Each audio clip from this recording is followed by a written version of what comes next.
we're at a time of like super abundance. The technology can do almost anything. And so for where it's going, for us, particularly as a company, we really have to come back to the humans. We've actually never in WordPress's history been constrained by the servers or the tech. It's always been by our ability to design and create a intuitive experience for providing the goals that people want. Also helping shape the environment. Because there's a world, maybe if WordPress hadn't existed or something like WordPress hadn't existed, where we'd all just have profiles on Facebook now.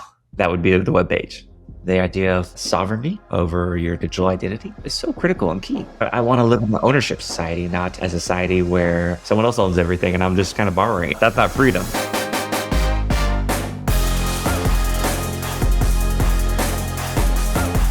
Welcome back to another episode of Good Work. I'm your host, Barrett Brooks, and this is a show made up of long-form interviews with talented people using their careers to make the world a better place. My guest today is someone I am incredibly excited to talk to. His name's Matt Mullenweg. If you've never heard of him, you've probably heard of at least one of the products that his company makes.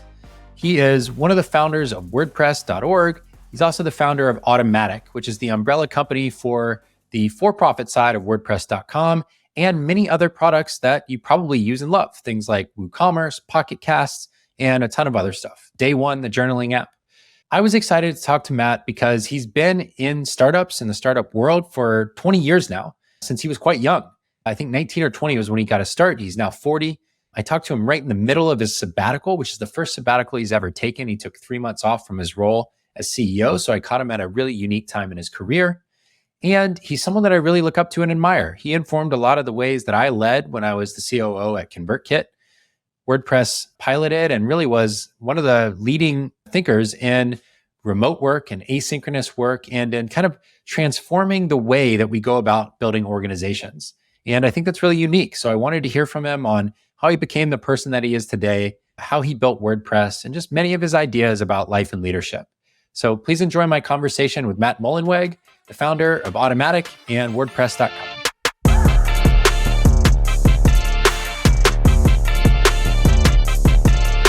Matt Mullenweg, welcome to the show. It's such a joy to have you here. Thanks for joining me. Pleasure to be here. You're one of those people, which hopefully will be a trend on the show, that hopefully needs no introduction for most of the people listening. But for those that may not have heard of you, you are the founder and normally the CEO. I think right now, specifically, you're not the CEO of Automattic. And we'll get into why that's the case, which is what I would describe as a portfolio of companies and tools that is working to democratize publishing and commerce and using the open source philosophy to give people access to tools that allow them to do great work in the world. Is that a fair kind of summary? Yeah, I would say, I co-founded WordPress and that my missions in life are to democratize publishing, commerce, and now messaging is a new area we are going into. Which is exciting because you guys, you acquired text.com, which is a tool to kind of unite all of the various platforms where we get messages from people in our orbit and bring them into one cohesive experience that's secure and usable, right? Yeah, it's so exciting because I love working on products when they're in that very nascent, early kind of generative phase where there's a world of possibilities and you can go any direction. That's where messaging feels like. Even though messaging's been around since the dawn of communication and the internet, there's a particular point in time right now where it feels like there's an opportunity to create something that could really make humanity more free and connected, which is kind of my jam. Yeah, I love that. And your clarity on the mission that you're on is one of the things that inspires me about you. On my end, I have been a user of WordPress since, I think, 2009. So pretty long time. Started with WordPress.org, and now I've had my own kind of independent site on WordPress for over a decade now. I love it. It's core to everything that I've done online. And so I'm a big fan. But also you've been inspiring to me as a leader. Listeners will know, you don't know as much about it. I was the COO of a bootstrapped and distributed team for a number of years. And we look to folks like you, the Basecamp crew, Buffer, and others as kind of like peers and aspirant peers for how we wanted to operate. So we have a lot of overlap in that. But before we get into all of that, I thought we might start at something that I found really fascinating, which is that you've been to Antarctica, I think more than once. Twice. And I was just curious about where that began, where the urge to go to Antarctica began, and what your experience there has been like when you've gone. How it started. I like to make funny goals. And so I think at the time I was trying to go to 7 continents in 7 months. Just to say I've been to 7 continents in 7 months. I kind of like setting those goalposts for myself. I think I was maybe running a 5K in all 7 continents in 7 months or something. I might have done that. I don't recall exactly. But yeah, Antarctica was the hardest one. So that's the one you have to kind of have to slot in. And I ended up, because the person I was with at the time would get seasick. I was like, oh, let's not do the cruise thing. So I ended up in the interior of Antarctica with ALE, I think stands for Antarctic Logistics and Expeditions. So they are the people for whom if you visit Antarctica, they are like the hardcore elite. And so I ended up in like a very, very place where very few people have visited, but unintentionally, which happens to me sometimes. That's awesome. On one of your interviews with Tim Ferriss, y'all were there together, sitting in a tent, I think drinking scotch at the time. You were there to see a total eclipse, I think.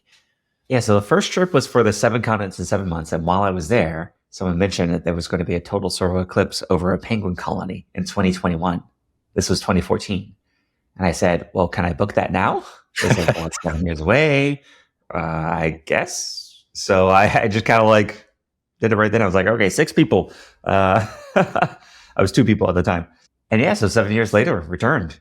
And it was really special. We ended up not seeing the eclipse with the emperor penguins as we had planned because the weather there was not conducive for seeing the eclipse. So we went back to Union Glacier Camp. But I did get to spend 5 or 6 days, 6 or 7 days with the penguins.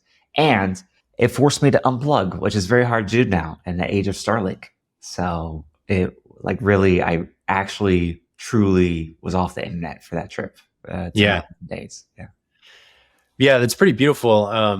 That is a bummer that you didn't get the penguins and the eclipse at the same time, but you did get each of them separately. And there were 2 things. So the unplugging thing, it was so interesting to hear you talk about downloading Wikipedia or as much of it as you could to kind of be able to reference things in conversation. And I thought that was just maybe a representative reflection of kind of who you are and how you move through the world, that referencing information and having access to tools and being dynamic in conversation with access to all of the information we've ever had available to you must be part of just kind of how you operate, and how I wonder if that's true and the degree to which being unplugged changes that for you. I think from a young age, I've kind of used technology to help people and get them to like me. So I was always the kid that was like getting new gadgets or learning new things and then sharing it with my friends. Kind of like they say, like, if you want to make friends at work, like learn to bake, bring cookies or something. Like I was like, what am I bringing to the table? Okay, I'm really good with like gadgets and technology.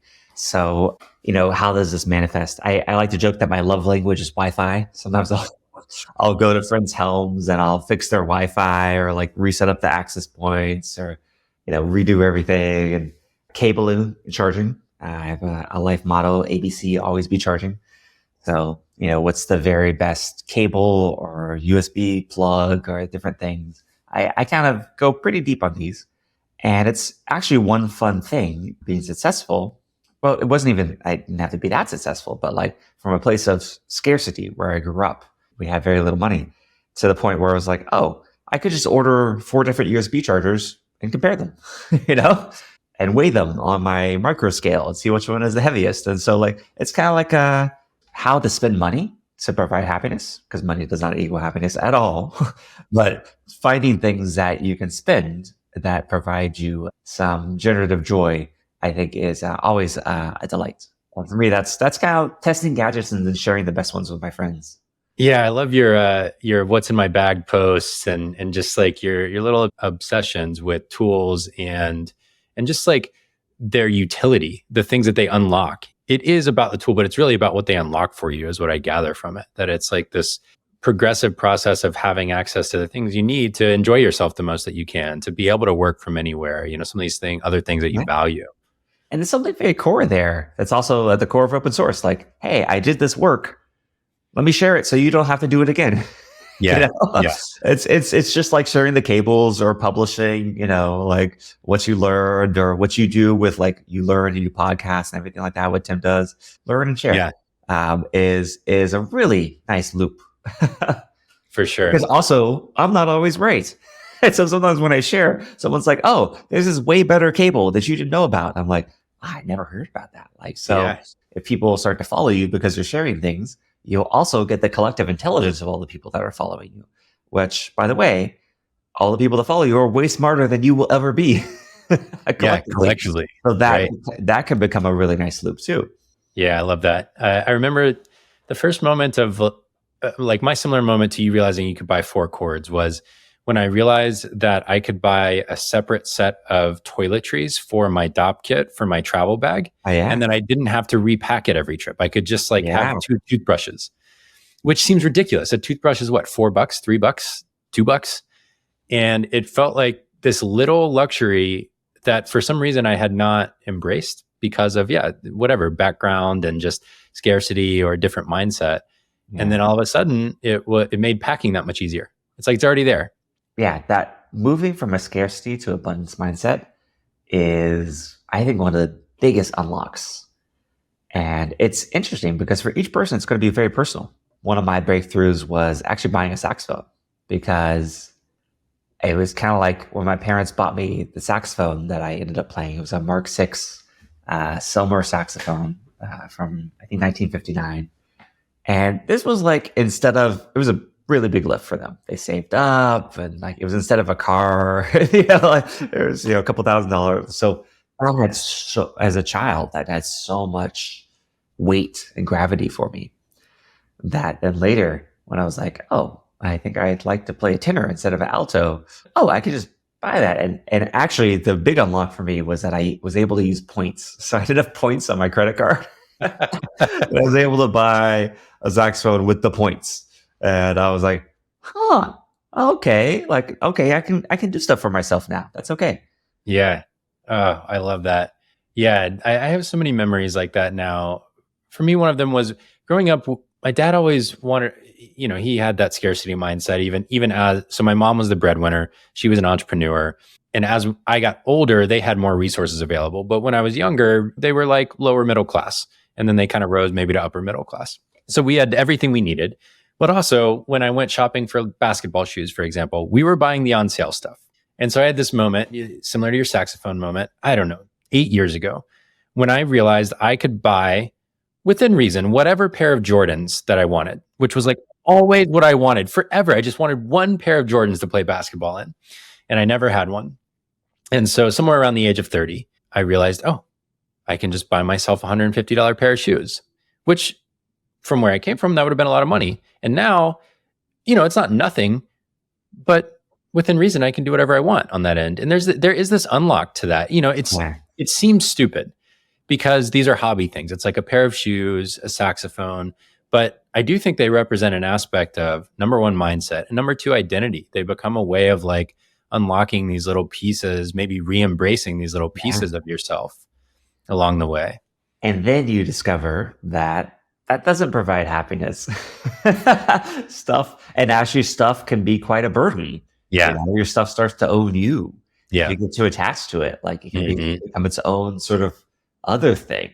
There's the prison of like scarcity, and there's the prison of like protecting your stuff and being too attached to it. Yeah. Which are kind of, you kind of have to experience it. Like you and I can talk about it, but I feel like it is something that needs to be a lived experience for someone. They have to have their version of whatever that is. Yeah. To realize the ridiculousness of it all.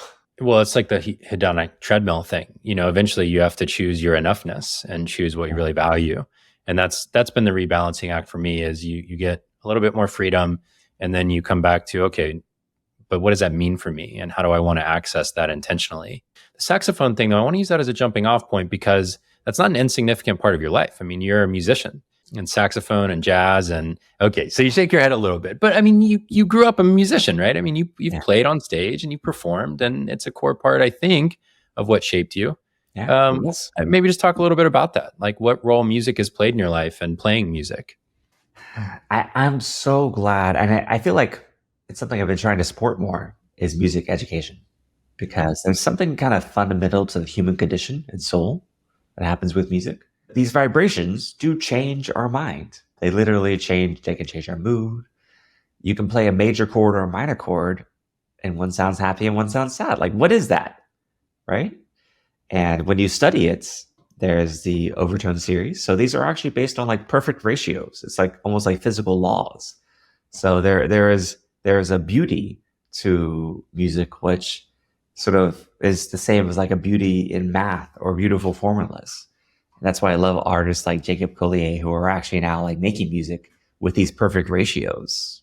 There's a whole history about like how some of the tones got kind of rounded off to play on 12 keys. But anyway, I think it was great to learn that, getting in front of people, which is, I think a lot of people, they say public speaking is the biggest fear, so like getting in front of people and performing repeatedly from a young age was, I think, really helpful.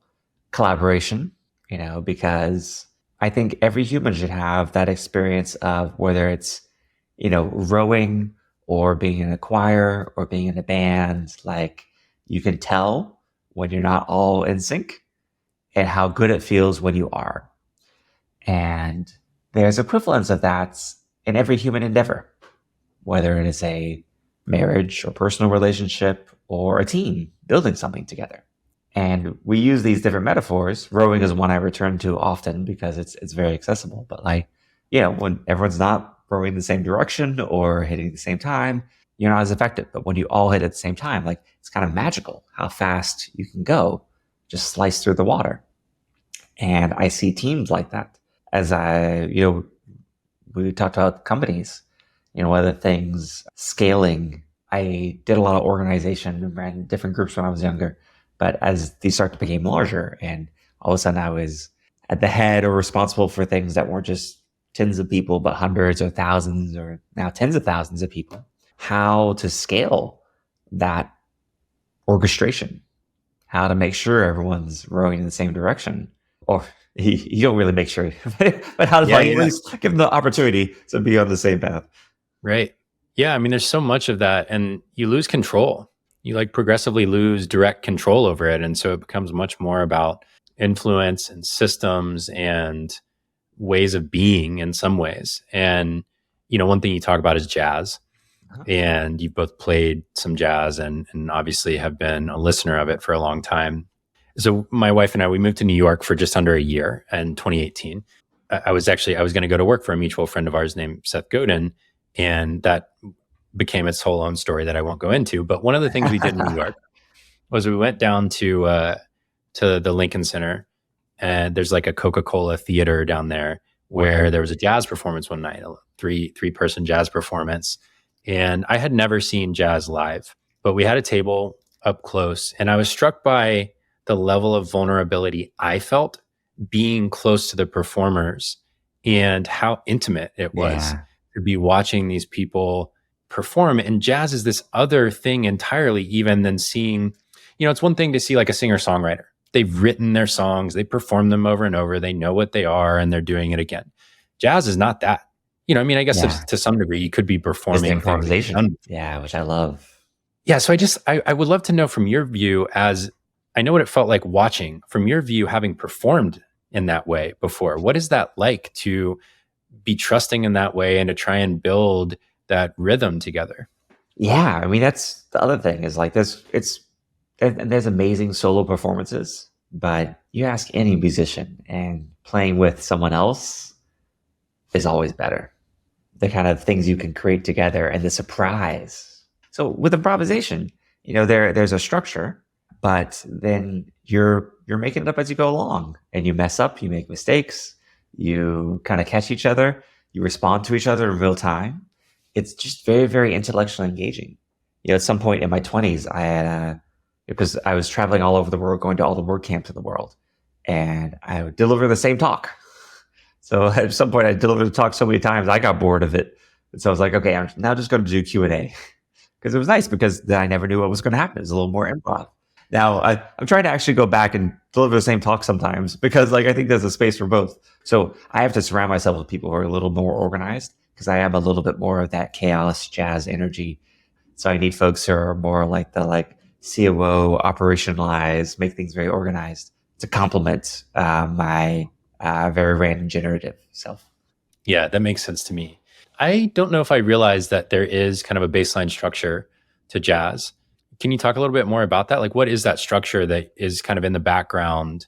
I think this highlights a thing. I think you talked about it with Shane Parrish, this idea that, a novice learns the rules and an expert learns the exceptions, something like that. And this feels like a reflection of that in a way, that if you understand the basic structure, then you have all of this improvisation you can do on top of that. So what is the underlying structure there? Yeah, so there's two interesting things there. So a typical jazz song, and there's exceptions to this, of course, but you'll have a melody. Behind the melody are chord changes. Now, let me tell you something cool about the chord changes. The song, let's say it's I got rhythm, I've got rhythm, I've got music. That can be copywritten. The chord changes behind it cannot. Those are open source. And so the I got rhythm chord changes are actually the basis of hundreds and hundreds of other jazz songs. And so there's examples where people will take the sort of background structure of the chord changes, and those cannot be copywritten. Now the song can, the lyrics. So typically at standard jazz playing, they'll play the song, the melody with some embellishments, and they'll go into solos where each person will then, playing on the chord changes behind the melody, improvise their own whatever they want to do on top of those chords, on top of that structure. You'll play a couple of, they call it choruses, you play a couple of turns of the song, which has a structure. And I got rid of the AABA structure, meaning that it kind of does the same thing twice, and it goes into a bridge, and then it comes back to the same thing. Which, by the way, a lot of music, what we like about music is based around familiarity and tension and resolution. So that's why if you've heard Pachelbel's canon, there's actually like a lot of pop songs or other things built on these chord changes. And so like when we hear something like that, we're immediately kind of primed to enjoy it because we've heard something like this before. So yeah, that's also kind of interesting that our sort of pleasure centers are primed for familiarity, and recognition. It's like when you can sing along to the song or you've heard it like a million times. They do studies where they look at sort of a random distribution of songs, what becomes popular. There are some things that make a good or bad song, but it's also just repetition. Yeah. So, yeah, I had heard that about some producers, that they kind of rely on these background patterns that are familiar to help almost generate pop hits. Yeah. That like there's this way of giving yourself the best chance possible of having something that resonates because it's familiar. This is reflective of another idea you talk about, which is, I think this was also with Shane, which is not surprising. I love that interview so much. And if anyone listening hasn't heard of The Knowledge Project, I mean, Shane is a fantastic thinker, wise person, thoughtful, and the interview was great. But I think in that interview, you also talked about this idea that at that time, you had begun to embrace more almost like intuitive feel for things that seem right. You were talking about it specifically in some of the things that you were learning from your coach at the time, which we'll get into later. Mm-hmm. But that you then also enjoy going back and learning some of the scientific principles that might underpin that. Yeah.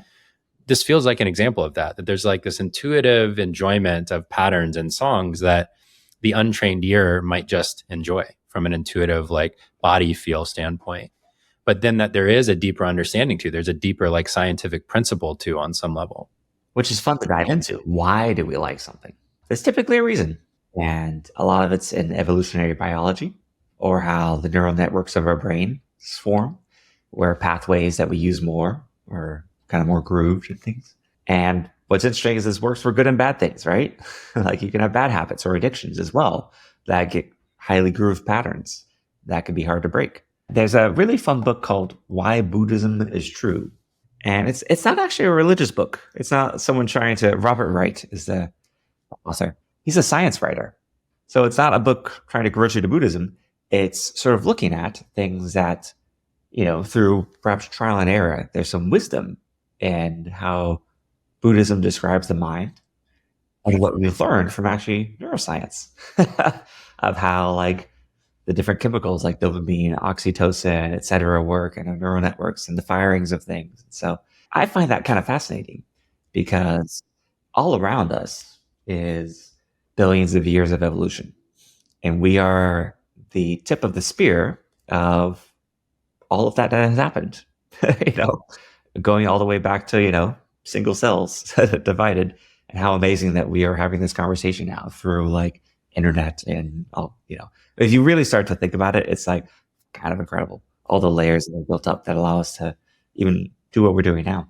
And just how much of wisdom in that sort of trial and error that took millions and millions of years. And now how we can accelerate it through more directed introspection and hypotheses. I go to a place of, there's this whole category of stuff that gets referred to as pseudoscience now. Huh? And it's interesting because sometimes it can be dangerous, but I wonder also if that's just the space of we don't yet know. And so in some ways, there are all of these exploratory hypotheses that might be based on things like what you're talking about. Maybe Buddhism tapped into some stuff that was ancient wisdom level true, but that we didn't have an understanding of yet. And now we're growing an understanding. And within that field of kind of pseudoscience type stuff that we refer to now, there may be a lot of stuff that's true, but we don't yet know how to prove it.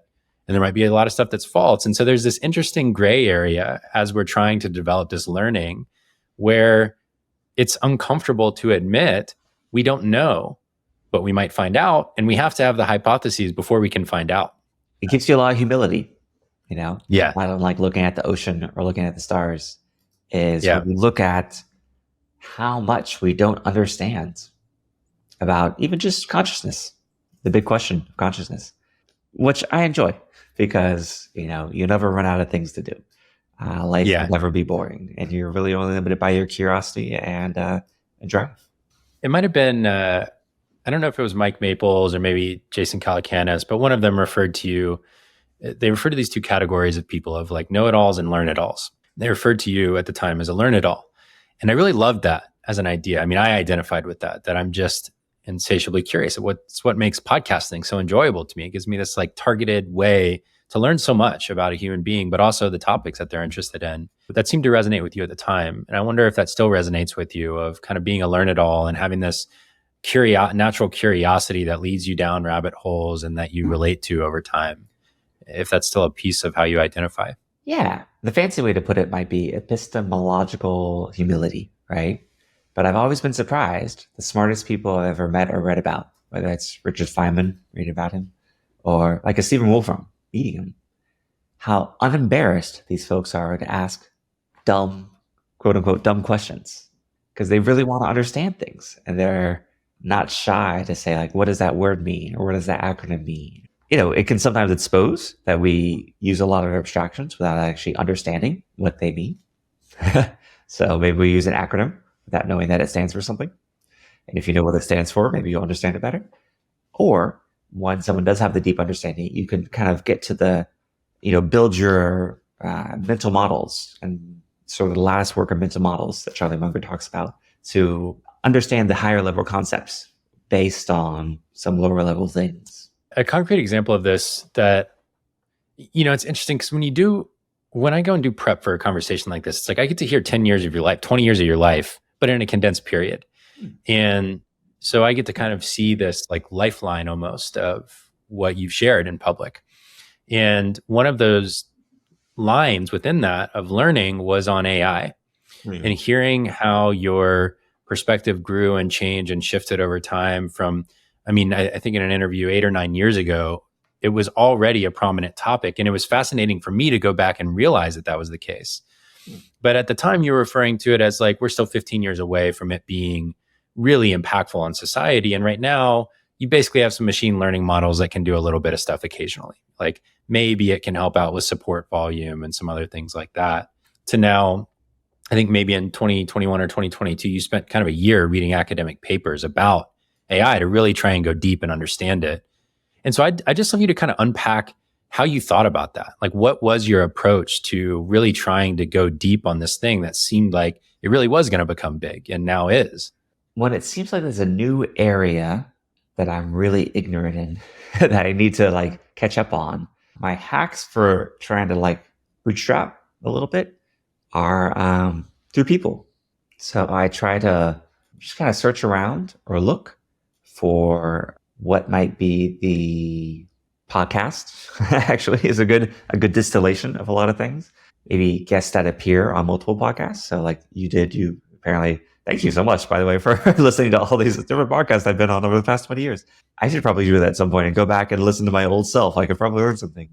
And so when you can find the people, and then you can like follow them on like Twitter and social media, like what papers are they sharing right now? What are they talking about? So there's all these great filters that can kind of like help bubble up both. Hopefully, where I struggle the most is sometimes it's actually kind of easy for me to find what the bleeding edge is, even if I don't fully understand it. I can kind of see that like this is where things are going, which is a little bit frustrating sometimes because I'm like, hey, I know this is the thing, but I can't really explain to you why it's the thing.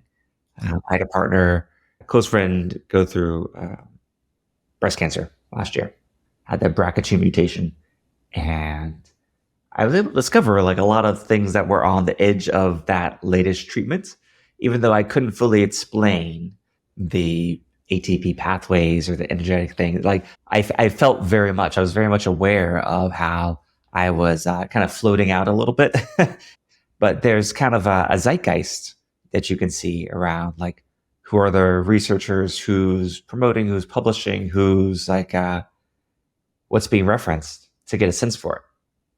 Which is kind of interesting. So that's really useful. I do that for tech all the time too, like for engineering and like, what's the latest trend or language or a thing we should have an eye on. And then picking what you place your bets on is a tough one. Because if you kind of hitch your wagon to the wrong horse, it can be fatal actually. If I look at, there were so many other CMSs that started at the same time that WordPress did. And we were one of 50 or 60. And one of the reasons I think we were evolutionarily successful in the phylogenetic tree of all the different CMSs was our choice of platforms. We hitched our wagon to PHP and MySQL, even though those weren't my favorite languages.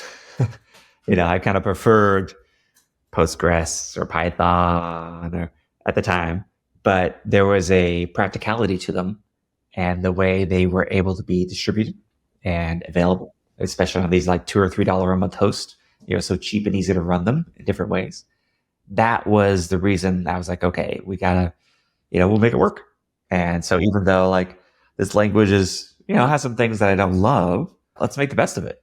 And it ended up being a really good investment. And many other folks at the time, Yahoo, but then later Facebook, Wikipedia, others who sort of also hitched their wagons to PHP, we ended up getting a lot of tailwinds from the improvements they made to that open source community.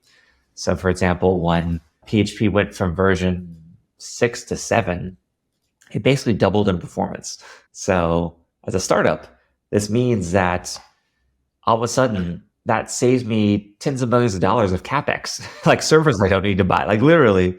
Like we just kind of like upgraded a language one day and everything got more efficient because we were part of the ecosystem that was the one that was evolutionarily getting the most investment in things. That's always tricky to identify.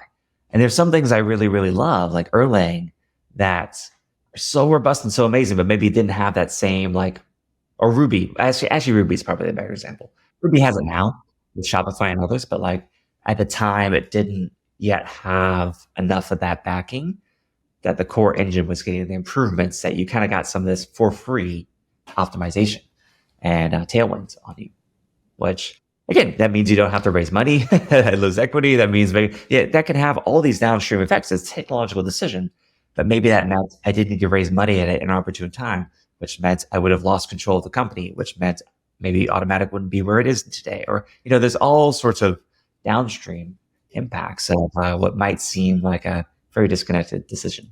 It's interesting. PHP was actually a topic I wrote down as something we could get into because when I was leading the ConvertKit team, there was a period where we had no engineering leader. We were in between leaders and I was recruiting and I actually managed the team directly. I'm not an engineer by background, but it was such a wonderful opportunity to learn so much. And seeing these debates over technologies to adopt or not adopt was a huge aspect of the engineering culture, right? Is like, do we want to place a bet on a thing that opens up new possibilities because it's new and it's based on today's web standard but it might not continue in 3 years to be supported by a wider ecosystem. We might not be able to recruit people if it doesn't continue, et cetera, et cetera. Or do we use something that's more proven and has been around a long time, but that might have frustrations that aren't reflected by the modern web? And these are the trade-offs. So if we back out of that and we look at principally, and maybe we look forward from where you are. So that's an example from the past, right? PHP is this thing and it gets a lot of flack because it does have shortcomings. There's a lot of engineers who would say I'm never working in PHP again in my life. I'm done with that phase of my career for whatever reason. Maybe they want to be on the edge. And it's really tempting to want to be on the edge because you feel cool. I'm on the edge. I'm learning. I'm leading. But in building a company that stands a test of time, that might not be the best place to be. So I guess as you look forward and you think now from where you are on what technologies to adopt or even other aspects of building the company, what are the principles you use for making those bets? Well, we were lucky that PHP was primarily we were using it as a web language, right? So it was delivered through the browser, which meant we got access to the investment in browser engines, Chromium and others, which also then enabled JavaScript, which enabled Node, so that is probably the richest development ecosystem around. Maybe some stuff with Go and others, but Rust is kind of interesting. But yeah, the browser engines are probably the place that have the most investments. If you just look at the hundreds of millions of dollars of engineering effort that goes into improving those, securing those, everything as a sort of development environment. So where it's going is actually, I think the browser paradigm and the sandboxing and everything there is definitely the future. It's getting wild. So there's something now for WordPress called Playgrounds. We can now run PHP in the browser. So it's kind of come full circle. It's kind of wild. You can go to wordpress.org/playground and it will create an instance of WordPress in real time in a couple of seconds, depending on the speed of your computer, anywhere from 2 to 20 seconds. It will create a whole server environment. Things that before you used to have to download and compile, like Apache, MySQL, PHP, etc. And we could just do this in real time, instantly, and allow you to play with it, which is really cool for learning, for testing, for this sort of transient environment. It means that we could embed it at the edge. We could put it on a CDN. We could run WordPress. It's the biggest mind mess thing I've experienced in the past couple of years was when I saw that happen. And that's enabled by WASM, Web Assembly Language. So where it's going, it's kind of cool because the technology, we're at a time of super abundance. The technology can do almost anything.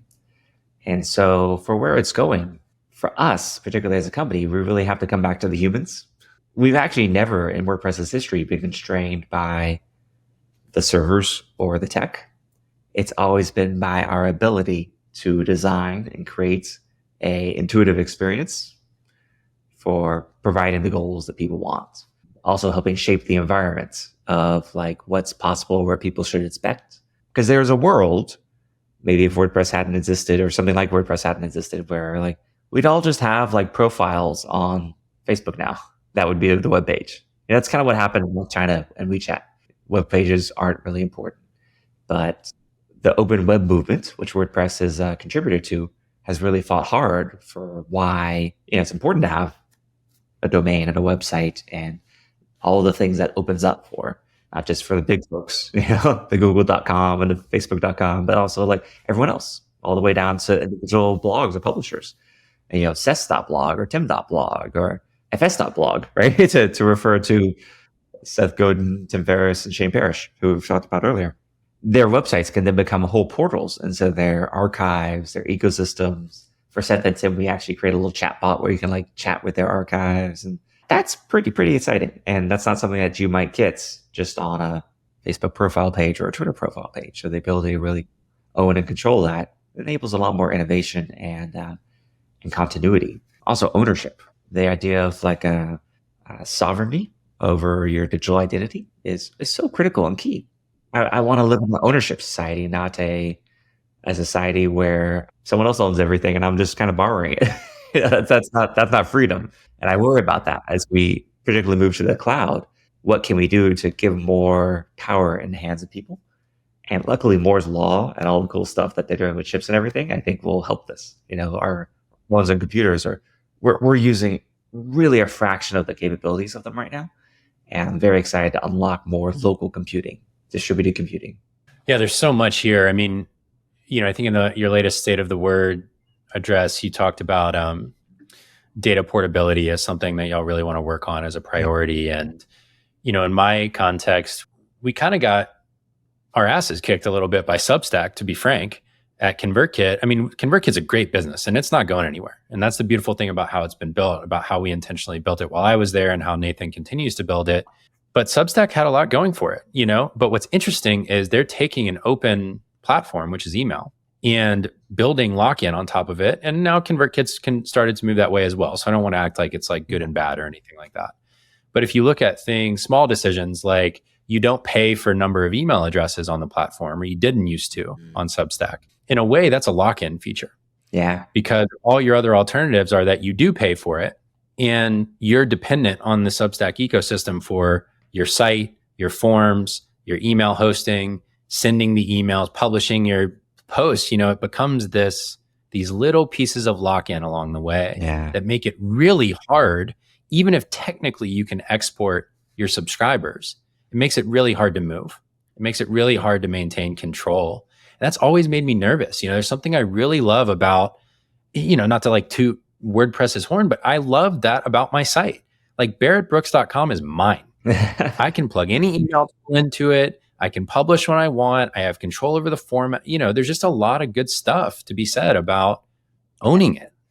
Well, and as you mentioned, and I'll give full credit, there's so much to admire about Substack, including the fact that from the beginning, they've given you the ability to export your subscribers, including, I think, even your credit cards and stuff, which is, I love, make it easy for people to leave. They're far more likely to stay. Yeah. And they've given people, you just described a number of them, really good reasons to stay of the network.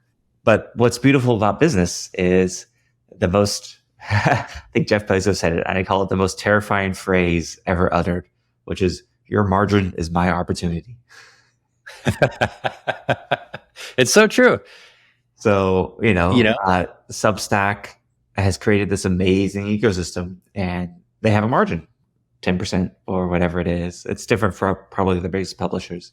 At some point, that number might become large enough that WordPress, Ghost, Ben Thompson's launching this new thing called Passport that he announced at WordCamp Asia, which is pretty interesting because Substack was basically modeled after Ben Thompson. Wow. So now he's got his open source WordPress version of the same thing. I mean, that's what I love about sort of business as like the greatest infinite game. It's that we're all responding to each other and everyone's free to choose. I love competition and I love that there's, 50 CMSs out there and like, people are like, oh, aren't you mad that so-and-so is doing well? I'm like, no, because now I get to learn from why they're doing well because they've created something in the market that is serving a need that I'm not. So like, okay. I mean, it's not like they're holding a gun to their customer's head and forcing them to choose it. These are people freely choosing it. And is it marketing? Is it features? Is it functionality? Is it integrations? Is it distribution? What is it? And you can kind of debug that. If you can figure it out, then you can evolve your own thing. And everyone's doing that. That's what's kind of cool about, I think, particularly working in the technological realm. And I will contrast to like academics or particularly medicine, how fast the rate of innovation is because everyone kind of watches each other and reads kind of the same articles and the same news and the same, like we're all kind of part of the same zeitgeist in a way that when I did sort of briefly delve into healthcare world, I was really shocked that even people at the very, very top of their field, because of the constraints of serving patients and publishing and all those sorts of things, literally didn't have the time to follow as much of what else was going on. And so there was less of, I feel like the rate of change was much slower just because there was lack of awareness. It wasn't that the people are just as smart, by the way, as anyone in tech or anything like that. There's not a difference of talent or intelligence. It's really just kind of a difference of distribution of information. I love that Bruce Sterling quote that says the future is here. It's just not evenly distributed. I would say the amplitude between the very latest in technology and kind of the median is much smaller than it is in healthcare or some other fields. In healthcare, the very latest could be sometimes decades ahead of what will be available to the median. Where in technology, I mean, look at fields like AI, which are hyper competitive right now. The very latest thing is often caught up to by competitors in a span of weeks or months, which, things have happened there, which I would have predicted wrongly would have taken years, particularly open source catching up to things. The breaking frontier models, it's happened so quickly. That's pretty cool. And I think that is to the nature. It's not pure open source, but there is kind of the ethos of learning and sharing and some transparency that I think makes for good science, good progress. There's a lot here. I want to see if I can kind of reflect back some of what I'm taking away from this portion of the conversation. Number one, I'm interested in the healthcare thing. We talked a little bit about, and before we started recording, about my dad, and we found out he had Parkinson's last year.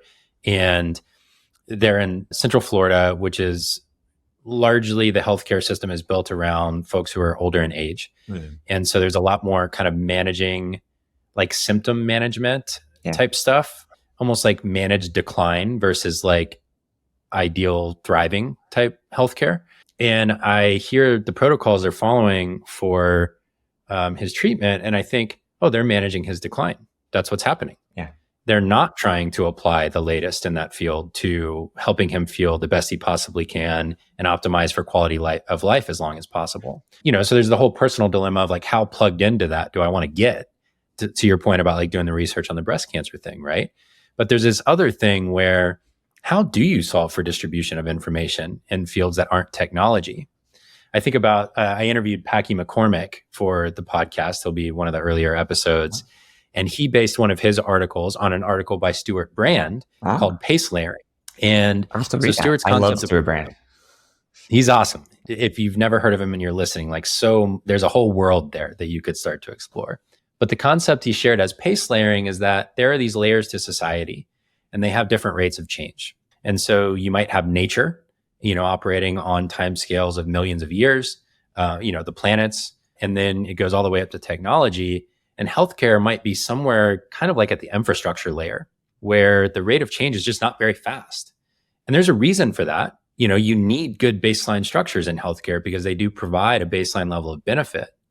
But then you get to these edge cases or individual cases where at the individual level, that might not be optimized for them. And there's a complex set of criteria there about what to prioritize, I say all of that to say my summary takeaway we began with your learning process on AI was how we kind of followed the track here.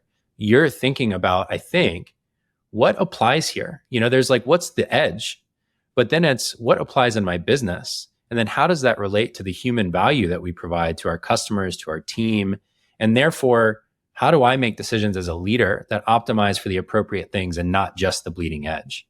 And I think that's interesting, but you had to go down and learn all of it to even be able to make those decisions, right? And a lot of self-experimentation, in healthcare. I've flown to Rotan or Prospera. I did the Lantern Bioworks thing where they put this GMO bacteria in your mouth that basically instead of converting sugar to acid, it converts to the ethanol. So you never get cavities again. But that's, an experimental treatment. That's not available in the United States. The FDA has not approved that. But how cool that if you fly to Honduras, you can get this. So I like that we have sort of spacious for experimentation. Hopefully that can accelerate some of the healthcare stuff as well. Like, I feel like there is some of this in America around people at end of life get access to experimental treatments. They don't have to go through necessarily the same things. But by that point, you're kind of too late. Like you said, what's the proactive stuff that we can do kind of earlier in life that might have like really great benefits? Like, why are we not giving this modified bacteria to every single child so they never get cavities the rest of their life? Like just doing it in like as soon as they get their teeth or something. I think those things will become standard of care. There's a conservatism, which I think we could both easily state the reasons for. We've had examples in the past, lead in paints or other things that were standard that we found were actually quite, what's the word for harmful? Iatrogenic or something? Iatrogenic. Perhaps, especially using the better data collection we have now and monitoring, perhaps we can get to things faster. During the COVID stuff, there was this idea of challenge vaccines. So people who would be deliberately infected or deliberately exposed, which to COVID, and seeing if a vaccine worked. That's obviously has a lot of ethical qualms, right? Because you're exposing someone to a known pathogen. But for folks who want to volunteer, I would have volunteered for that. I'm kind of young and healthy, and if that could help move science a little bit faster, yeah, sure. Should my mom do that? Absolutely not. Her health is much more frail. So deliberately exposing her to a pathogen has just way more downsides. But, across the 8 billion people, I think society can sort itself out into people who are willing to take more risk.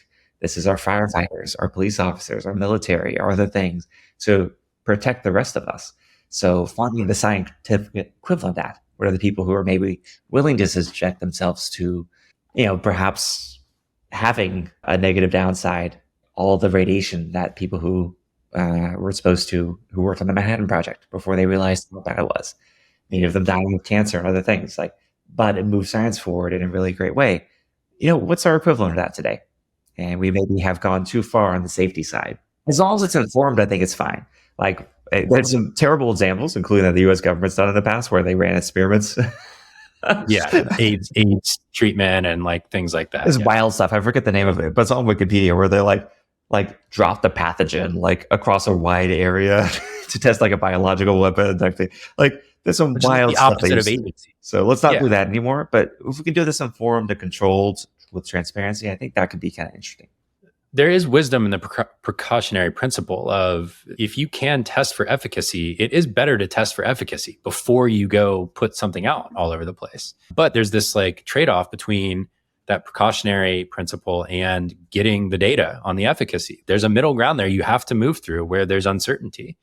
And I love the idea that informed agency or informed choice is a potential pathway through that you give people the known quantities and you say, here are the risks. Are you willing to take them on behalf of finding the answer? Yeah. I think that's pretty valuable, Yeah, and it goes back to that open source ethos. I know I keep tying things back to it, but I see it. Well, it's mission in life, The kind of through thread of everything that I am really philosophically attached to in modern society is these ideas of transparency, verifiability, ownership that are sort of built into the license of open source, as that applies to different parts of society, whether that's papers being public instead of requiring paid access or whatever it is, that appears to be a good thing. And that feels like a sort of secular religion or philosophy that I have trouble finding downsides to. Yeah, I think I'm with you on that. Okay, there's one more topic. We're going to take a break here in just a minute and then move into the second half of the conversation, which I want to dive much more into kind of leadership, team culture, leading distributed teams, some of the more we might call it practical stuff on leading teams and growing companies. But before we get there, I would be totally neglecting my opportunity here if we didn't talk about sabbaticals. I think you're about 2/3 of the way through your sabbatical right now. Is that roughly right? That is true, yes. Okay, so Automattic introduced a benefit to the team, which is every 5 years, you get to take up to a 90-day sabbatical, fully paid. And if you delay that, you have to wait an additional 5. You still have to wait the full 5 years before the next one. And so if you wait till your 8th year, you don't get your next one until your 13th year. So there's some benefit to taking it as early as possible. However, you've been there for 20 years and you had never taken one. 18, and so I think you framed that as being a little bit of a hypocrite. And this has been your first chance to really do it. And there's been this big process around, you're the leader of the company. You had to hand off responsibility and really unplug. And so there's this whole lead up to it. I think you did a podcast with Tim Ferriss about the lead up, but you haven't talked to anyone that I've heard yet about what it's been like. And so I'm just curious, what's it been like to unplug at least somewhat? Here we are doing a podcast right in the middle of your sabbatical, but what's it been like to have this time and space and what have you been doing? So much there. It's been great to be at choice and the freedom of, because Automattic is such a humming machine that being plugged into that can be used as an excuse for a million things. And workaholism is the ism or addiction which is most societally accepted and even rewarded. But I think it can have all the downsides of any other addiction that we might point to, heroin or alcoholism or anything else, some of those downsides that it can disconnect you from loved ones or stated goals or other things. And so, yeah, for me, I found that I was deprioritizing my health. I was deprioritizing reading. I was deprioritizing like things I say I want to do. I was, kind of putting behind the automatic stuff. And I don't think I needed to. That's the other thing that it really shows. So part of what a sabbatical proves to you is that things don't collapse when you're gone. It actually kind of keeps going. My hope is that when I take future vacations and things, prior to my next sabbatical, I'll be able to feel more comfortable unplugging a bit more and maybe not needing to like check the Slack every day or whatever it is that I have convinced myself that I need to do. I think you mentioned that one of your interviews will be with Jerry Colonna. And I love his phrase or his question. He has so many good questions, but how am I complicit in creating the conditions that I say I don't want? So a lot of things that I, would complain about if you would ask me like, everything's dependent on me, blah, blah, blah. Like, okay, well, how did I make everything dependent on me? Why was it so hard? I've tried to take sabbaticals before and I had to cancel them. So how did I create the conditions in the past where when I tried to take a sabbatical, some emergency would come up and there was no one else that could handle it except for me? What insight do you have on that? What have you seen from this time that now reveals that to you? Well, I mean, so much of it, and something I'm very, very proud of, is maturing Automattic to a space and the incredible growth of the leadership team, largely self-driven. I won't take any credit for it. That has created a space for me to feel more comfortable doing this and it also working. And I will say, so to answer your original question, like, how has it gone? Poorly at first, to be totally honest. Like the lead up to it and the first, there was like a major crisis in the first 6 weeks. I've actually added on 2 weeks to my sabbatical because I was like, I had to write off a couple of weeks in there where I had to be very, very, very engaged with the company and things. But I see that as a last gasp of some maybe previously tightly held inefficiencies or pathologies in the sort of organization or psychology of the organization. So it was kind of like the last fight of something that we were doing wrong, but really attached to. So there's what were the crises, which there's a lot of learning from, but also like what were the sort of things that just kind of like gently broke down that maybe I didn't even realize. I was not aware that I was kind of like spinning 20 plates at once in an unsustainable way that probably would break down when I was unavailable, but I didn't notice. So when I left for a longer period of time, it became very obvious that man, we don't have like a great like crisis PR set up. That's one example that we definitely experienced, and you can kind of see where we went through that. I realized as well how dependent I was on the organ of Automattic. So if you think of Automattic almost like an instrument, my ability to tap into those 1900 or something, brilliant people is something I had taken for granted. And so the sort of restraint or constriction I put on myself that I was really going to go through Tony Schneider, the person.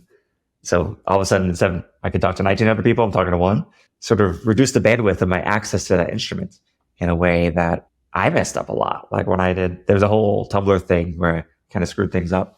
Part of that was me not having access to like all of Automattic to like advise me or help me do things. So it's kind of like writing solo. And it made me so aware of like, oh, wow, being part of the team is actually part of what allows me to do good work as well. And in the absence of that, it's very easy for me to make mistakes or screw up and everything. Goes back to that collective wisdom thing that you talked about. Yeah, I really, really miss my colleagues. That's one thing that is very salient. And it's like a really good thing to experience, right? Because familiarity can breed contempt. Yeah. And after 18 years of being around, these people, I maybe had become accustomed or didn't really appreciate just how incredible they are and how much I would miss them when I didn't have daily access to them. Again, a self-imposed constraint. They're all still there. I can still ping them. And I've had some fun conversations and ability to catch up socially with not as many as I would have liked. In a different version of this, I would have loved to have just gone like taken each of the 12 weeks and kind of like taken a vacation with 12 different sets of folks or something, or, done a fun adventure or something like that. So maybe that'll be my next sabbatical. So I wasn't able to do that version of it, but I have crossed paths with a few people, sometimes deliberately, sometimes accidentally. I have a colleague his father's opening a restaurant in Dallas. So I was able to visit that. And, so fun stuff like that is also great. It also reminds me that when I go back, I need to make space not just for the work, but also just for, getting to know each other as humans, which I think is a really valuable part, particularly when you start to work together, not over just the years, but sometimes decades, as some of us have. It's really great to see that evolution. So my last question here on the sabbatical thing is, did you create any background structure for yourself? If we go back to that kind of metaphor of the jazz thing that you highlighted, did you create any kind of background structure for the time? Or have you just been letting your kind of intuition guide you and your energy guide you since so if we start after the crisis, when you've actually kind of separated, has there been any structure to it? And what's that been like? Well, yeah, it exposed that maybe like some of the things I wanted, like healthy habits I want to do for myself. Even without Automattic, I can easily fill my day with things that aren't that. Yeah, they didn't just magically start happening. No. So the excuse I had used, or at least the acceptable excuse, this is for the company, is revealed as it's just me. And I'm kind of left with myself as the only reason for why I'm not doing these things, which is a far more uncomfortable answer for why some of this stuff isn't happening. So need to work on that. I allowed myself only 2 goals because I didn't want to, if there's something I say that externally people perceive me as having a tremendous amount of, but also is the thing I yearn for the most, it's freedom. This idea of freedom, I didn't want to put too much structure. I didn't want to try to write a book on this or, have some other really kind of big goal. I allowed myself to learn to sail and get better at chess. So kind of like a skill and a play, both of which I've kind of put off to the end. So I'm doing a month in Spain where I'll finally do the sailing at the very end of this. It's been fun. It started off pretty good though. So I'd say I had 2 weeks of that very just kind of doing fun adventures with friends. I rode with a friend to Alcatraz. We rode the boat. He's a world-class rower. Did some other fun things. And then kind of life caught up to me. Before my departure from ConvertKit, we had also introduced a sabbatical benefit. It was that one was a month every 5 years. So it wasn't quite as generous as the Automattic one, but we had kind of a thoughtful 6-month roll off for me and my role because I kind of managed the entire team basically. So it was a big departure. And before we did that, we let the executive team know about my departure. And then I did my sabbatical to make sure that I wasn't just tired or that I didn't just need a little perspective before we told the whole team. So we wanted to kind of give this spaciousness first. The structure I gave myself was I wanted to prioritize. I almost went back to what did little Barrett enjoy? Well, little Barrett enjoyed building models and Legos, spending time in nature, playing sports and playing, whatever, home run derby with friends and things like that, and fishing. And so I basically made a list of things that younger me enjoyed that I still kind of in my head aspire to or would love to experience, but that's just hard as a dad and a leader and everything. So a couple days a week, I made this color-coded calendar. A couple days a week, I said, okay, this is a day for a model. This is a day for a hike. And so I gave myself a little bit of background structure of that. But then there were days where I specifically labeled them, cannot make plans, must wake up and decide. And so this was different, right? It wasn't quite your situation. I still had my family at home and my wife was still working. And so I had responsibility. I couldn't go travel was one constraint for the whole time. But my wife and I did a weekend away without the kids. And that was a thing that's not normal. So I tried to create basically joyous structure, but also intentional and uncomfortable lack of planning on days of that. And some people would hear that and be like, doesn't it kind of defeat the purpose if you schedule it all out? But for me, it was forced discomfort and active choice on how I wanted to spend my time on those days or weeks when it was no, you don't have a plan for today. Your plan is check in with yourself. What do you want to do? And that was really beautiful for me. I needed that. Well, that sounds like amazing sabbatical advice. So I I fully endorse everything you just said. I think that's a really good model. There you go. Well, with 6 weeks left, maybe it'll be helpful. Okay, let's take a quick break. When we come back, we're going to talk about distributed teams. We're going to talk about creating company culture and probably a little bit about the immense amount you've learned on hiring great people in your years leading the company. And we'll leave it at that, and we'll come right back. Hey, it's Barrett.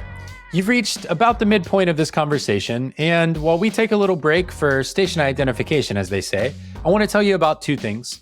First of all, I write a newsletter every Saturday for founders and creators who are leading teams and companies to make an impact through your work. It has 3 sections in it. The first one is a mini essay from me based on my executive coaching work with founders and creators about how to lead well.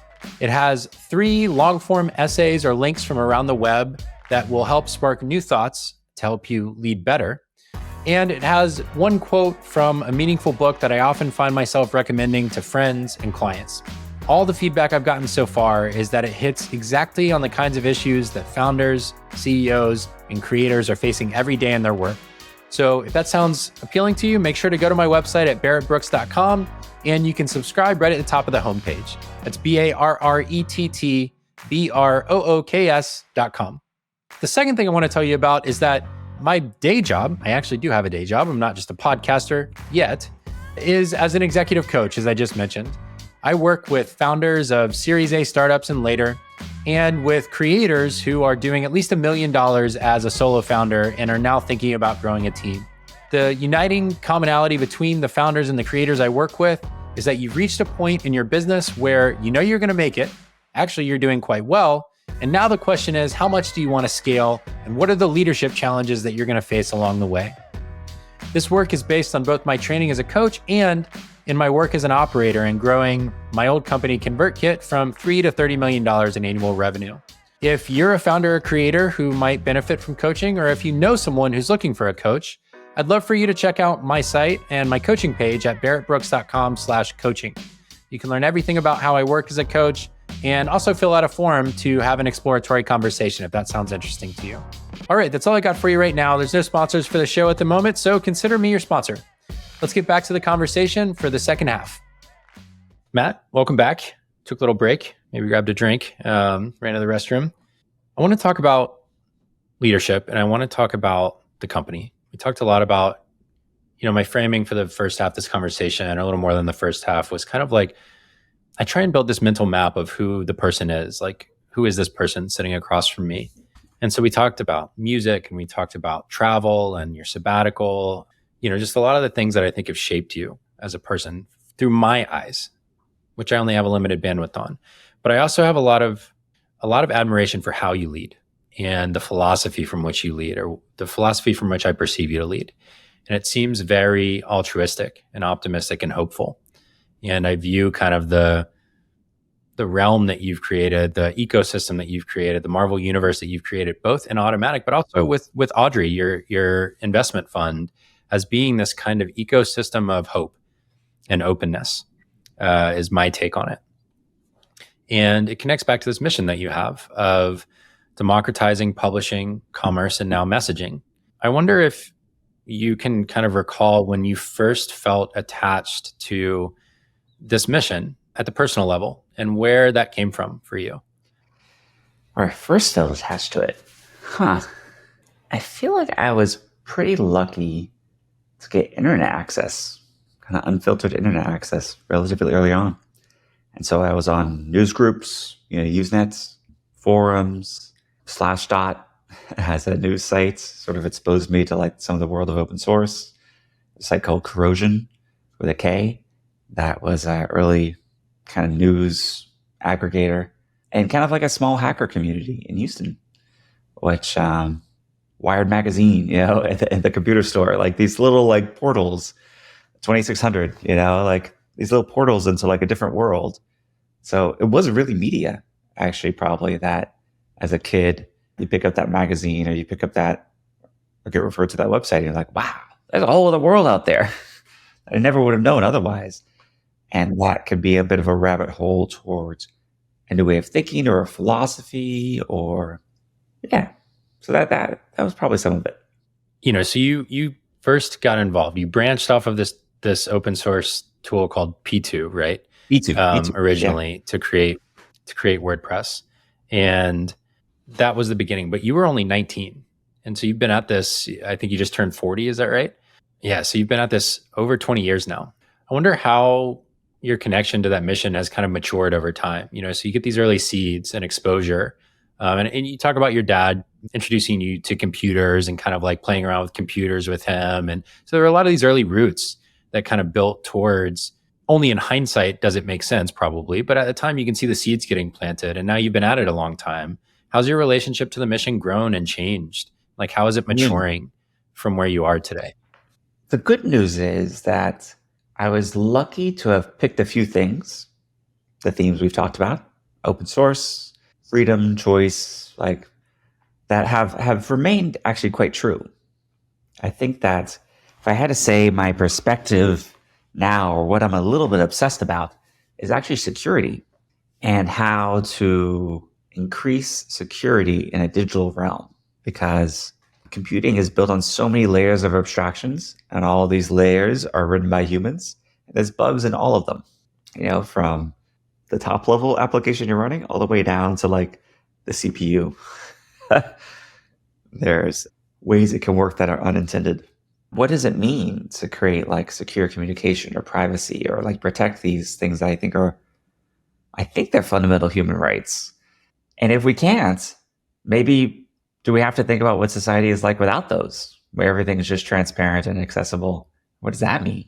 So that's a little bit of the sort of leading edge philosophical realm I am exploring and working with now, including, kind of returning to some of my roots of kind of hacking security stuff and other things. Thinking about WordPress as a platform, which now powers a lot of the web, and messaging as, security and communication and encryption and everything there being something that is, governments invest tens or hundreds of billions of dollars in, both to have secure communications and to break other people's secure communications.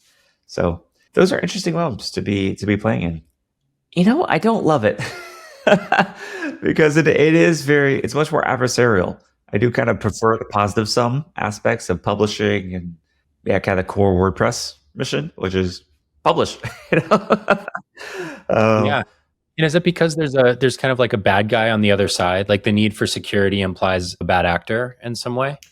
Yeah, and there's definitely bad actors that, spammers that try to spam WordPress sites and other things. So it's not that we haven't been without that. Yeah, there is something. I wonder if long-term I have the temperament for this. So we'll see. I got a decade to do it, this is probably my 40s. But it'd be interesting to see that in my 50s and 60s, if I still remain in that kind of more adversarial security space, or whether I return back to just sort of pure publishing tools and stuff like that.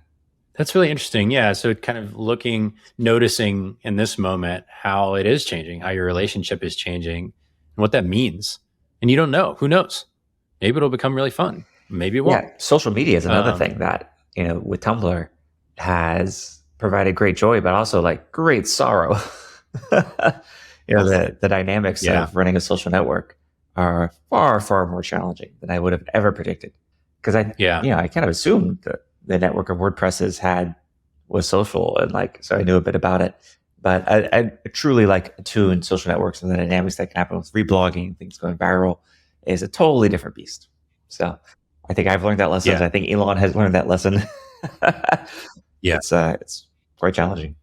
Part of the meaning I make of that on the security thing and even on the social thing is the orientation to it, and how much of that is internal versus how much of that is the reality of the thing is an interesting question.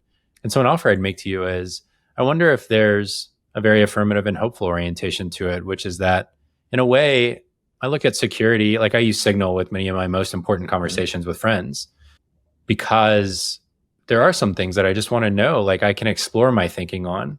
It's not like I'm talking about horrible things, but it's just like there's some things I'm not going to say in an open forum because I don't want to be attached to them, because I'm exploring what I think is right. So there's an element of security that's actually very pro-freedom. It's very pro-agency. It's very pro-preservation of rights, to your point. And it'll just be interesting to see how that orientation develops for you, how it feels over time as you wade further and further into it. And what you just described, you doing personally, is actually what's happening across society right now, which is people are leaving some of these more open social networks and shifting more of their generative output to chat groups and private discussions. I think there's two big reasons for this, or three perhaps. One, that space to experiment and change and evolve over time. Two is the exploitation of the open networks by bad actors, both spam and mis and disinformation. So I guess that's the three things. That I think is creating a very natural move. We just launched a feature called Share Journals on day one. So day one is a journaling app, kind of like a private blogging app that we acquired a few years ago. Really, really love it. It's like really beautifully built and really useful. And it's now gone multiplayer. It's always been a single player app where it's just private. And it's fully encrypted, like say similar encryption to like 1Password, everything. So it's very, very secure. Now, like you and I could have a shared journal that is like super, super secure. But it has the dynamics of blogging. Like we can comment on things, we can do posts, or social media. So that is, pretty early still. They just launched it, I think, a month or two ago. But one of the things I'm really excited to return to when I get back to Automattic is kind of exploring the different use cases for that. Whether it's, maybe shared notes with your therapist, or maybe it's families, having a really secure place they can put like photos and other things when their children are growing up. These just get like, pretty exciting to me. Yeah, that's beautiful. I love that. I'm conscious that we're winding down on our time, and I want to get to a couple of key topics here. But before we do, I want to offer this as a choice point for you. I love the Automattic Creed, and I have it here. I thought I might read it, but I wondered would you like to read it, or would you like me to? Sure, I can read it. Okay, I love that. I mean, because I read it and I hear your voice after having listened to so much of you, and so it just felt actually in this moment I realized it would be beautiful for you to read it. All right. I will never stop learning. I won't just work on things that are assigned to me. I know there's no such thing as a status quo. I will build our business sustainably through passionate and loyal customers. I will never pass up an opportunity to help out a colleague, and I'll remember the days before I knew everything. I am more motivated by impact than money, and I know that open source is one of the most powerful ideas of our generation. I will communicate as much as possible because it's the oxygen of a distributed company. I am in a marathon, not a sprint. And no matter how far away the goal is, the only way to get there is by putting one foot in front of another every day. By the way, that's the longest sentence in there. Finally, given time, there is no problem that's insurmountable. So yeah, that's the Automattic Creed. Written a while ago, probably after reading like a Seth Godin book or some of these like really inspirational writers. And it's a version 1.0. It can and will hopefully evolve over time. But it's actually been interesting. Like, as we've debated what to add or remove from it, it has stood up pretty well. And also I like that it's written in that sort of, what's it called? Second person. You're saying the I ams. So we put this actually in people's employment contracts when we send them the offer letter. When you sign, there's all the legal stuff, but then there's the Automattic Creed and you sign right below it. So we really want people to read it and, sign up for it. Or not sign up for it, like be conscious about what they're committing to if they join the company. Well, I just want to say to you, I mean, I read it and it was just inspiring to me. It felt very wholesome, and I can totally understand why people would sign up for it. It feels like a thing that has clarity and principle behind it. When's the last time you read it out loud? That's a good question. It probably would have been maybe a few months ago, like the midnight. So when I was starting my sabbatical and passing the CEO torch to Tony Schneider, we did a sort of a live broadcast at midnight of the day we were supposed to switch over. So we started 30 minutes before. So for the first 30 minutes, I was CEO, and the last 30 minutes, he was CEO. Because I think the sabbatical role, you probably experienced this as you said you were COO, at the higher levels is a lot more concerning for the team. So one thing that we've done, which I think I'd recommend, is actually a full month before the sabbatical started, Tony shadowed me. So he just would come to all my meetings and things and kind of sit back and watch. And actually on return, the idea we had when we did a check-in call a few weeks ago was like, hey, how about when I come back, instead of just like passing the torch, how about I shadow you for a month? The team has a continuity. It's not like I'm back and I'm changing a bunch of things, because I want to like really learn and understand the things that he changed in his leadership style and what he's doing. And I might change some of the things, but I want to do it from a place of really deeply understanding it. I just like my gut reaction. Wow, this isn't what I would do. And that also provides some continuity for the team. And kind of get an extra month out of Tony, which is great because I really love working with them. It's at this broadcast, I brought a number of quotes and poems to read and also did a reading of the Creed because I was very melodramatic and sentimental at this. I think it's really powerful, though. There is sometimes a lack of emotion and vulnerability in business that I think really adds a dynamic character to both leadership and the connectedness of a group. And so, yeah, maybe one way of describing it is melodramatic. Another might be that this company has been very important to you. And taking time off is a really vulnerable act, actually. And passing off leadership for a period of time is a really vulnerable act. And commemorating that through some form of ritual is kind of beautiful. I don't know. I mean, that's another way of looking at it. I've been thinking about that a lot because one of my failure modes is just doing the work. I think creating more physical artifacts. One thing I do after every WordPress release is for sort of the lead contributors. We name every WordPress release after a jazz musician. And so something I do is I find some old records of that jazz musician and we get them framed. And a cool thing that shows like the square thing in the record. And I send that to all the release leads. I've been doing this probably for 30 or 40 releases now. So some people have a lot of them. And it's kind of cool. It's a little artifact. You can only get it if you lead a WordPress release. It's not something that's really documented or said anywhere, but I really enjoy it. And it becomes sort of hey, I did this. So that's something that I feel like I really admire. Reboot and other cultures that do this. I think GitLab has some really cool versions of this. I love studying other companies and cultures. I don't think ours is better or worse than others. It's just different. It evolved with their own set of environments and circumstances and people. Actually, on our Creed page, if you go to automattic.com/Creed, links to some other creeds or other manifestos, which I think are also really great. They're just different than ours. They were sort of developed in a different environment than ours was, but they're still actually really great. And it's kind of neat. Like Amazon has its set of values, and I like linking to those and learning from those, and sometimes even just adopting them. Like, hey, let's try this out for a while. So this strikes me, two things strike me here. One is you said on one interview that, part of your growth process, you started leading from a very young age. And I'll just name that people should go listen to some of the other interviews where you talk about your relationship with Tony, because there was this time when you were receiving investment and there was this kind of conventional wisdom that like you were too young essentially to lead effectively and you should bring an adult in. You kind of bristled at it. And then you met Tony, who you have described at times as your kind of like business soulmate. And then you felt open to him leading, actually, him taking on the CEO role for a time. And then you became CEO after him. And now he's back for a period. And there's this beautiful symmetry to all of that I just think is really interesting. And folks can hear you talk a little bit more on that on some of the interviews that we've mentioned. But one of the things you talked about as you were growing and learning from him and others is books as a source of knowledge, learning about other companies, learning about ways of doing things, and then Automattic being this testing ground for those things that you're learning. And so I'm really fascinated in this relationship of the openness. I would guess that on like the big 5 factors, you're probably pretty high on openness, I would guess. And so you're looking for these sources of information. And another thing you did recently, and so I'll bring this into a question here in just a second, was you did a joint town hall with Sonos. Is that right? And you all were very open and transparent and kind of like directly and jointly sharing learnings across those cultures in a way that allowed you to live both learn yourself and share different ways of doing things with your respective teams. So I guess I use those as some examples of like pulling things from books and doing something unconventional like a joint town hall as ways of bringing in new information and then testing them and seeing if they work. Like how do you think about that, I guess, as a leader, the testing versus full implementation and looking for ideas to test on the culture? It's really just the best way to learn.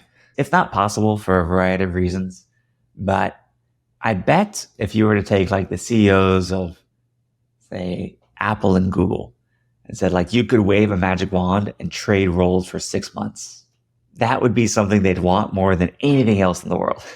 Because just to see and understand how a different organization works and what are the similarities, where are the differences, like it's like such a gift.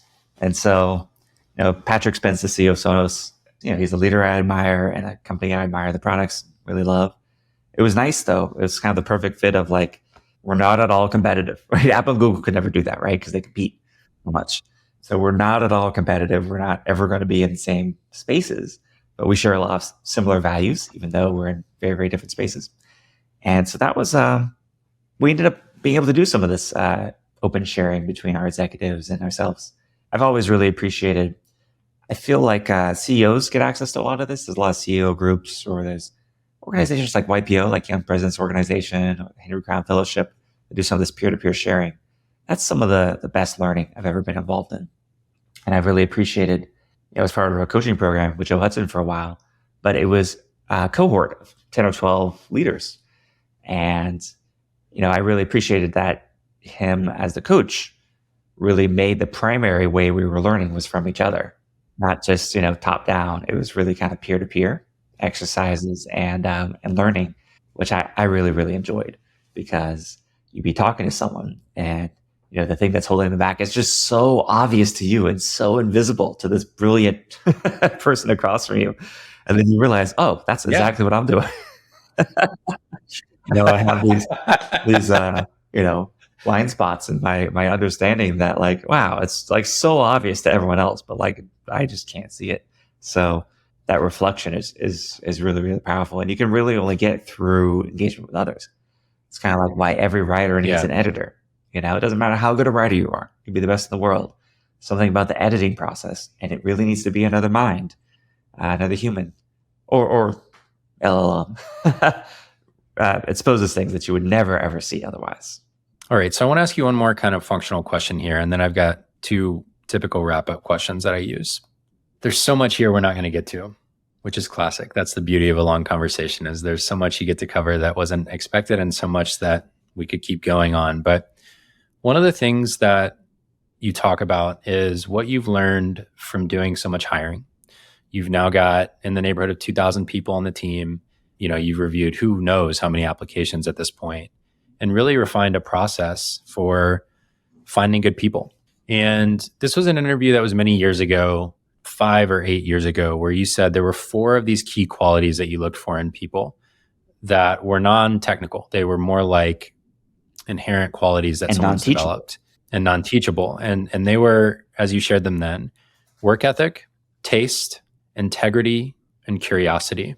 And you go on to then reserve the right to change your mind over time, right? That you'll adapt to what you learn as you go. And so I'm curious, as you hear me repeat those back, are those still the qualities that you look for?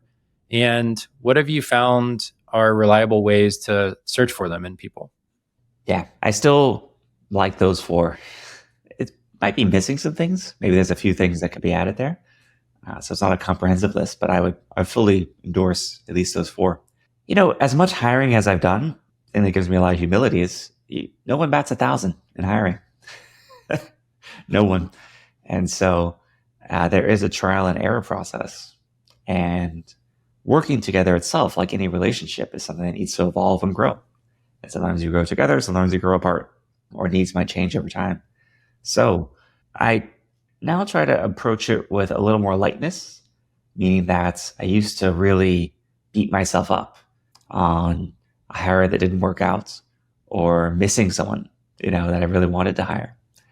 And now I think of it more that, there's 8 billion people in the world. And a lot of them, actually far more than we could ever hire, would be amazing automaticians or people that could be part of our company. And some of the people I work with, there might be a better path for them, doing something else. We do little versions of sabbatical actually tries to make it so you can stay longer by giving you some time off and ability to try some other things. And hopefully you come back and miss it. But it's, I will say that something I look for, I really love attention to detail and looking for how people give a passion or an enthusiasm to something. And I just say something generically because I really don't care what it is.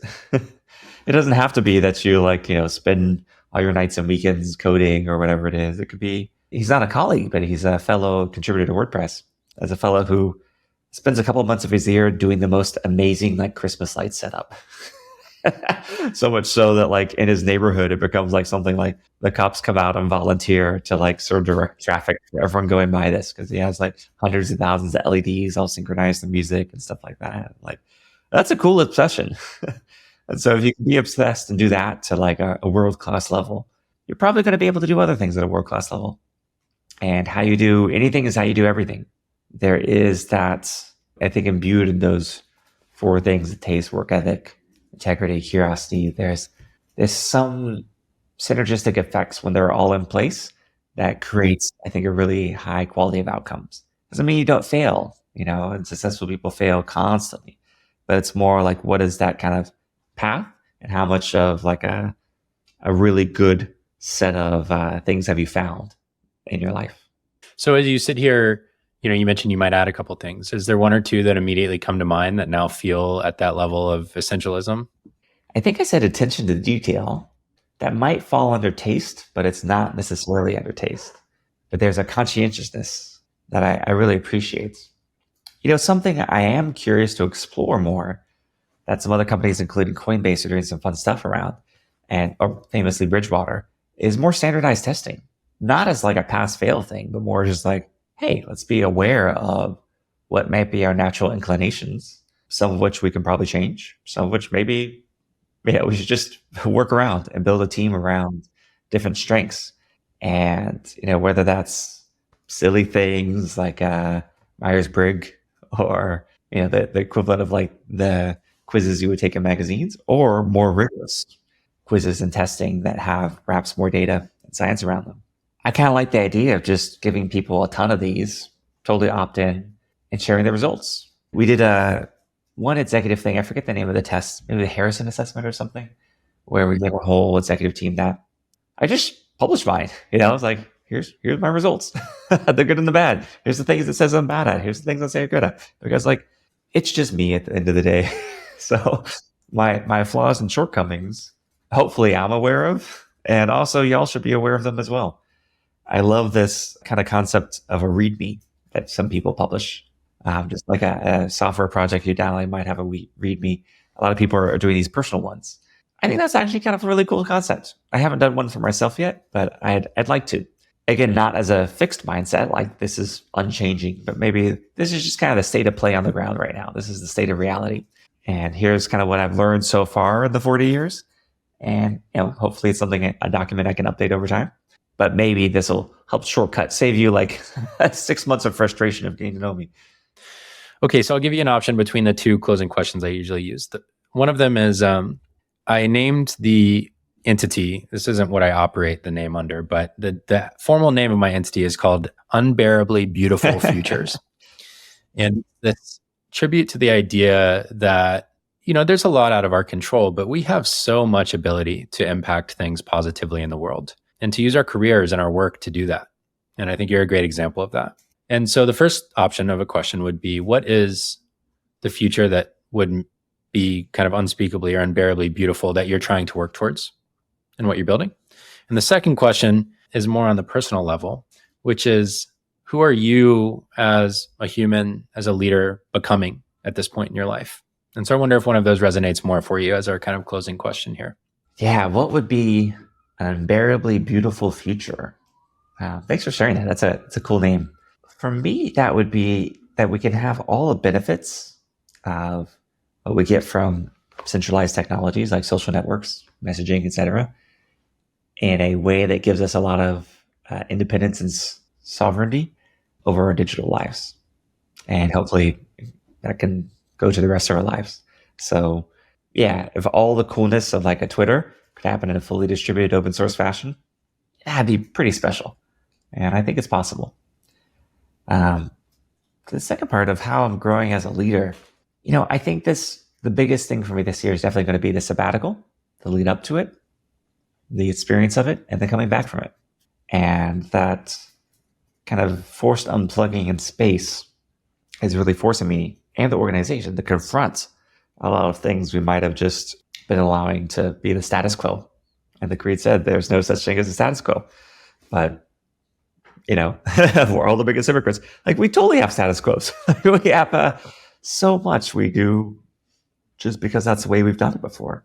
And, the kind of forced, little death petit mort of a sabbatical is kind of forcing us to try out some different things. I'm really curious to see like what people did while I was away that they couldn't do while I was there, and learn from that. And so that, I think, is going to be my big focus for growth this year. In prior years, I would say it was probably leading with a bit more vulnerability, particularly being a younger leader. I felt like I had to show up as like never making mistakes or invulnerable or other things. And that was a very probably inauthentic way to lead, or it's also just really stressful. It's hard to do.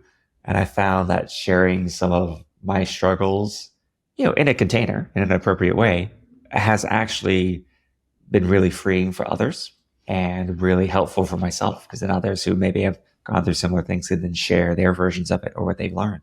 So I would say if I had to think of next year, it's like probably figuring out that line of like, I tend to overshare something else.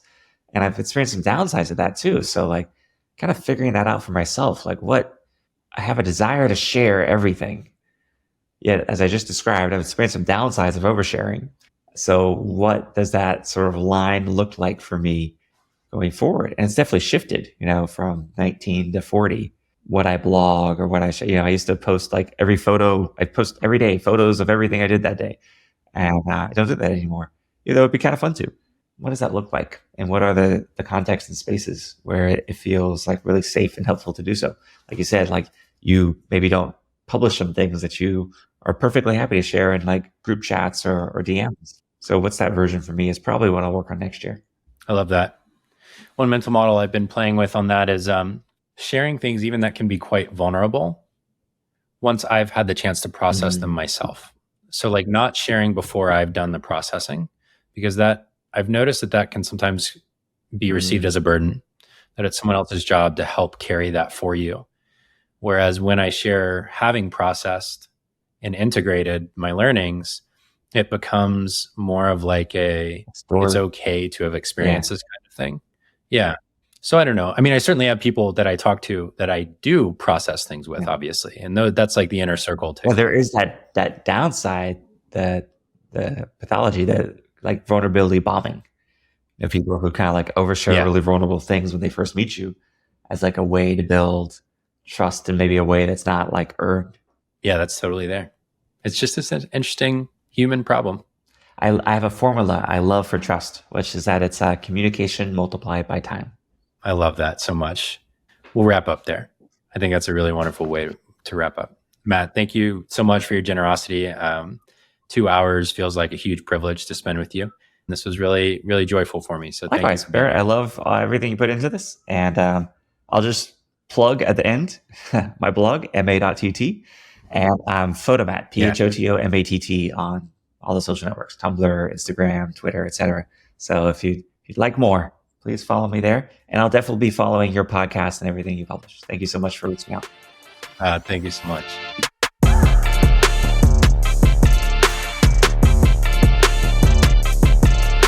Thanks for listening to this episode of Good Work. The show is created and hosted by me, Barrett Brooks, and it's produced by my friends over at Podcast Royale. If you enjoyed today's episode, I'd love it if you would hit subscribe or follow wherever you get your podcasts, whether that's Pocket Casts, which is owned by Automattic, or Spotify, Apple Podcasts, or even on YouTube. I'm really grateful if you'd follow along with the show. My guest today was Matt Mullenweg. He's the co-founder of WordPress.org and the founder of Automattic. You can find his work at ma.tt. What a baller URL that is for his blog, his personal writing there. You can also find Automattic at automattic.com. That's AUTOMATTIC. And then you can find all of his investment portfolio and activity at audrey.co, which is named after Audrey Hepburn, which we didn't get into today, but is a fun little nugget there. And of course, you don't have to remember those links. You can get all of the summary takeaways from today's show, clips, quotes, links, and everything else you could want in the show notes at goodworkshow.com. All of the past episodes and all the past show notes can be found there as well. So make sure to check out goodworkshow.com. If you enjoyed today's episode, there's 2 ways you can help me out. The first one is to copy the link and text it or email it to one specific friend who you think would enjoy this conversation. Maybe they love remote work. Maybe they've been a long time, decade-long WordPress user like me, or maybe there's just something else that might resonate with them. One-to-one word of mouth is how podcasts grow. And so I'd love your help sharing it with a friend and growing my audience. The second thing you can do is if you're feeling really generous and you have a couple minutes, you could leave a review on Spotify or Apple Podcasts, or just a comment on YouTube. The comments and reviews fuel the algorithms to help new people find the show. So that's why I ask for it. Be really grateful if you'd be that generous to go do it. Thanks again for tuning in to today's episode. Next week on the show, you can expect to hear from my friend Polina Pompliano. She's a fellow University of Georgia graduate. Go Dogs. She's also the founder of The Profile, one of my favorite newsletters on the entire internet. She both writes profiles, interviews interesting people, and shares some of the best profiles in audio, video, and written format every week in her newsletter, which is originally hosted on Substack and has grown so big and reaches so many people in the world. So look forward to that conversation with her, and I will look forward to seeing you on that episode.